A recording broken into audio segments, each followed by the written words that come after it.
Hello Sagittarius, Sun, Moon, Rising, and Venus signs. Kamusta kayo? Sana po ay nasa mabuti kayong kalagayan. Welcome back po sa Star Tarot. Kung bago kayo dito, welcome din kayo. Thank you for your support. I truly appreciate it. God bless you all. Una mensahe ninyo, 8 of Spring, Sagittarius. Napakagandang mensahe nito para sa iyo kasi there are good news, no? Wonderful opportunities coming your way. At yung mga oportunidad na to could be in various areas of life, no? So, pwedeng sa lahat, di ba? Magkakaroon kayo ng magandang oportunidad dyan. Ang ano dito, sa 8 of Spring, ang catch dito, kailangan handa kayo for anything, no? You need to be ready for anything. You need to be to be physically, mentally, and emotionally fit and ready for anything kasi you never know kung ano ang dadating, hindi ba? But definitely, this is wonderful opportunities na paparating, di ba? Kaya, dapat handa kayo para hindi kayo mahaligaga, hindi kayo malito, no? Pagdating ng oportunidad na to, talagang malalaman ninyo kung ano yung gagawin ninyo, hindi ba? Pwede rin na meron ditong travel, no? Baka ang iba sa inyo babiyahe, no? Very soon. What else? We have 3 of Autumn. Ayan. So, maari ang iba sa inyo dito, no, will be rewarded doon sa inyong magandang trabaho, sa inyong galing, 'di ba? Pwede rin na tagumpay, no?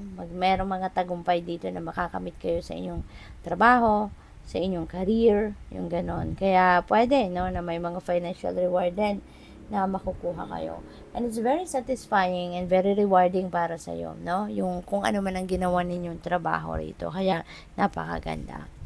We have the Lovers, and so ang iba sa inyo rito, no, maganda tong energy na yan pagdating sa relationships, no, sa love and romantic relationships. Kasi maaari na sa ngayon talaga, baka ang iba sa inyo, baka ma-engage na or newly engaged, or baka kayo'y mag-aasawa na, magpapakasal na, so pwedeng ganun ang ganap. And maaari din, no, na para sa iba sa inyo, baka yun ang mga bagay na pinag-iisipan ninyo sa ngayon, no?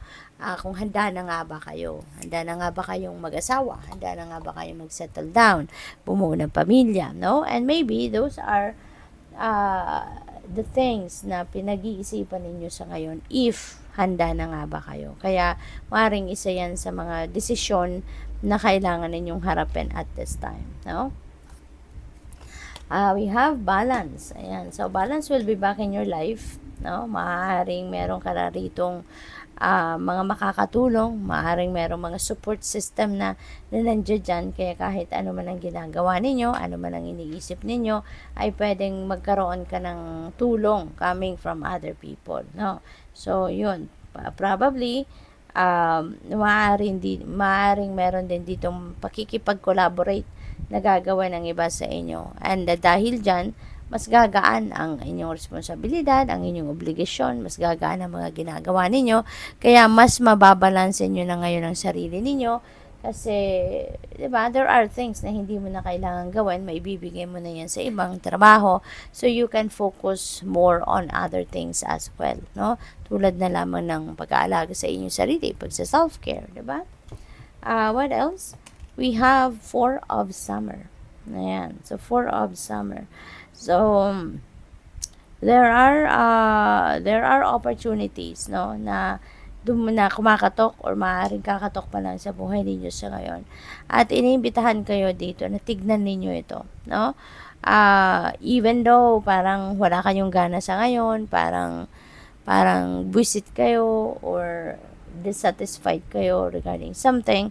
So, ito, iniimbitahan kayo rito na tignan nyo pa rin yung mga opportunities na to na maaaring kumatok sa buhay ninyo sa ngayon. Kasi, you never know, baka ito na yung breakthrough ninyo. Baka ito na yung makakatulong sa inyo para makamit ninyo yung gusto ninyong makamit, hindi ba? Kaya, tignan ninyong maigi. No? Tignan ninyong maigi before you disregard or bago ninyo ito deadmahin totally na oportunidad na to. tignan ninyo mabuti. I-analyze muna ninyong mabuti. Okay? So, what else? We have King of Autumn. Ayan. So, napakaganda. Kasi, ano to this is a time for abundance and prosperity, no? Everything is going to turn out great para sa'yo. Everything is going to fall into its right places. Kumbaga, parang ano to parang lahat, no, is playing out pretty well para sa'yo.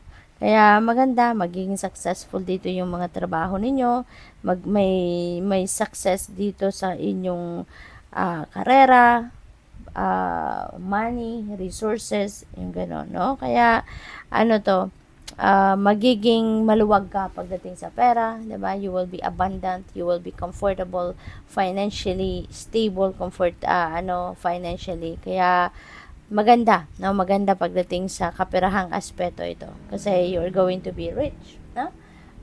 Maaaring nandito na yung return of investment ninyo, maaari din na pwede rin na nasa tuga-tuga na ng tagumpay, no? Pagdating sa inyong money, career, and finances. Kaya, marami ka na ding ipon. So, pwedeng ganon.